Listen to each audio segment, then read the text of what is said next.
Assalamu alaikum students, welcome again back to my channel Nursing Ventures. I hope you all are fine. तो आज first paper था BSc nursing first semester का anatomy and physiology. तो I hope कि आप सबका paper अच्छा हुआ होगा, ठीक है।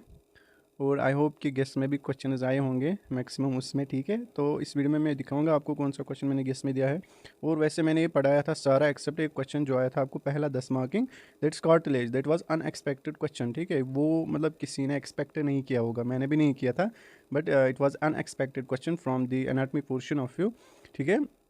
तो उसके बगैर सारा आया था जो मैंने पढ़ाया, और गेस्ट में भी बहुत कुछ आया था। हम डिस्कस करेंगे थोड़ा सा इसको, ठीक है। कैसा पेपर था, मतलब paper was not easy but it was moderate ही था। और इजी जो इसमें फिजियोलॉजी पोर्शन था वो बहुत इजी था, ठीक है।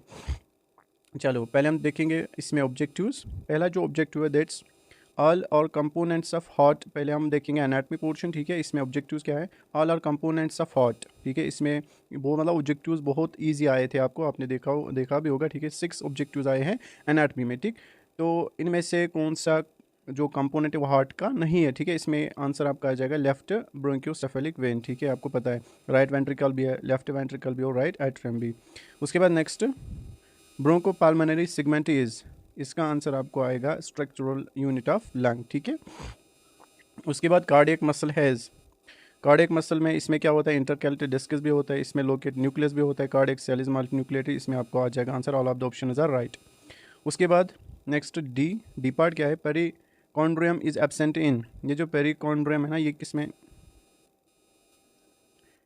पेरिकॉन्ड्रियम किसमें एब्सेंट होता है, या इट्स एब्सेंट इन फाइब्रोकार्टिलेज, ठीक है। याद रख लेना, आपने ठीक लिखा होगा फाइब्रोकार्टिलेज। वो कमेंट सेक्शन में बता देना कि गेस में आए थे क्वेश्चन क्या, मेरे लेक्चर्स जो मैंने एंड सीरीज़ आपको पढ़ाया एनाटॉमी एंड फिजियोलॉजी में उससे हेल्प मिला, ठीक है। कमेंट सेक्शन में ज़रूर बता देना, और अपने मार्क्स बता देना कितने हैं, ठीक है। और लास्ट में मैं इस वीडियो में बताऊंगा कि कितने पासिंग मार्क्स है, ठीक है। वो भी मैं आपको बताऊँगा। जो है फाइब्रोकार्टिलेज होती है कहाँ पर होती है, इट्स फाउंड इन इंटर, आपको पता होगा ना कहाँ पे होता है, जो इंटरवर्टिब्रल डिस्कस होते हैं ना वहाँ पे फाइब्रोकार्टिलेज पता ये ना पाई जाती है। उसके बाद नेक्स्ट आयोटा इज, आयोटा क्या होता है, इट्स इलास्टिक, ठीक है, इलास्टिक आर्टरी। तो इसका ऑप्शन नंबर 1 आएगा। उसके बाद एफ पार्ट ऑल और अपेंडेज सब्सिक्वेंट एक्सेप्ट, इसमें हियर आएगा, ये इसका आंसर आएगा, ठीक है। नेल भी, स्केल्स भी, आई बॉल भी।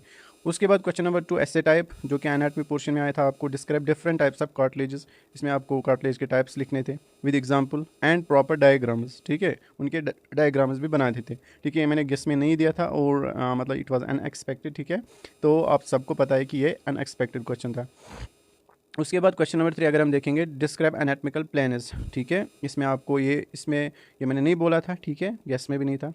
Various chambers of heart, structure of heart मैंने बोला था, तो उसमें आप ये लिख सकते थे, ठीक है। स्ट्रक्चर ऑफ हार्ट में उसमें आता है एक्सटर्नल और इंटरनल। एक्सटर्नल अगर आप लिखोगे तो हो गया वो लेयर्स, ठीक है। अगर इंटरनल तो हो गए चैम्बर्स, ठीक है। तो आपको ये आया था, ये मैंने दिया था। ट्यूबुलर द डिफरेंट, ये भी मैंने दिया था और पढ़ाया भी था, difference between the different types of muscles, cardiac, smooth और स्केलेटल मसल्स, ठीक। उसके बाद नेक्स्ट ब्रोंकोपल्मोनरी सेगमेंट, जो अभी आया था, मतलब it's a structural unit of lung, ठीक है, ये आपको लिखना था। उसके बाद डिस्कस स्ट्रक्चर ऑफ स्किन मैंने बोला था, एक्शल, स्केलेटल और एपेंडिकुलर भी बोला था, तो इसमें एक्शल आया है, ठीक है। अब हम देखेंगे objectives from physiology portion. Which the following is not an example of passive transport, इसमें आएगा पिनोसाइटोसिस या एंडोसाइटोसिस, इसको हम दूसरा नाम कहते हैं, ठीक है। उसके बाद carbon dioxide is transported as, इसको आएगा all of the above, is transported as bicarbonate in dissolved form to in combination with the haemoglobin, ठीक है। उसके बाद सी पार्ट, इसमें क्या है, which are the following is known as the pacemaker of heart, इसमें अगर ये आपको पता ही है। GFR is normal in adult कितना होता है, ये भी मैंने आपको पढ़ाया है 125 ml, ठीक है। उसके बाद पेनक्रियाज, ये क्या होता है, ड्यूअल बोथ एक्सोक्राइज वाले एंड, ये भी मैंने पढ़ा है। ऑब्जेक्टिव्स मैंने ऑलमोस्ट तकरीबन 11-12 पढ़ाए हैं आपको, ठीक है। पेनक्रियाज, उसके बाद लार्जेस्ट ऑर्गन ऑफ बॉडी क्या होता है, लिवर, ठीक है, ये आपको पता है। उसके बाद नेक्स्ट जो ऑब्जेक्टिव था इसमें, that's the which are the following part, ये मैंने सेरिब्रम में आपको पढ़ाई थी फंक्शंस, ठीक है, लेक्चर्स में, इसमें आएगा सेरिब्रम, ठीक है। हो गए ऑब्जेक्टिव्स खत्म फिजियोलॉजी में। अब हम देखेंगे 10 मार्किंग क्वेश्चन। देखो मैंने आपको जब पढ़ा रहा था ना, उसके बाद मैंने आपको बोला था, जब हम पहुंच गए हीमोस्टेसिस पे, वहाँ पे आया था हीमोस्टेसिस टॉपिक, वहाँ पे मैंने बोला मैकेनिज्म ऑफ ब्लड क्लॉटिंग, ठीक है। उसमें आप वो, इसमें आप वो भी लिख सकते हैं, अगर किसी ने मैकेनिज्म ऑफ ब्लड क्लॉटिंग लिखा ना तो वो ठीक है, ठीक है, उसमें भी यही है, मतलब ये सेम है, ठीक है। तो आप कंफ्यूज नहीं होना, अगर किसी ने मैकेनिज्म ये ना लिखा होगा उसमें आता है प्लेटलेट प्लग फॉर्मेशन, ठीक है, वेजो कंस्ट्रक्शन आता है, उसमें क्लॉट फॉर्मेशन आता है, ठीक है, वो फिब्रिन फॉर्मेशन, ठीक है, वो सारा कुछ इसी में आता है, तो वो सेम है, ठीक है, वो मैंने दिया था ये क्वेश्चन। उसके बाद रेगुलेशन ऑफ रेस्पिरेशन, ये भी मैंने दिया था, ठीक है। उसके बाद conduction of system of heart, conduction system of heart, cerebro CSF मैंने दिया था, मेनिस्ट्रुअल साइकिल, ठीक है, ये ईजी थे, आपको आए होंगे। उसके बाद क्रेनियल नर्व्स, ठीक है, इसमें आपको इन्यूमरेट मतलब नाम लिखना था इनका। उसके बाद name the hormone secrete by pituitary gland, ये भी दिया था। फंक्शंस ऑफ स्टोमक ये नहीं दिया था, बट स्ट्रक्चर ऑफ नेफ्रॉन दिया था, ठीक है।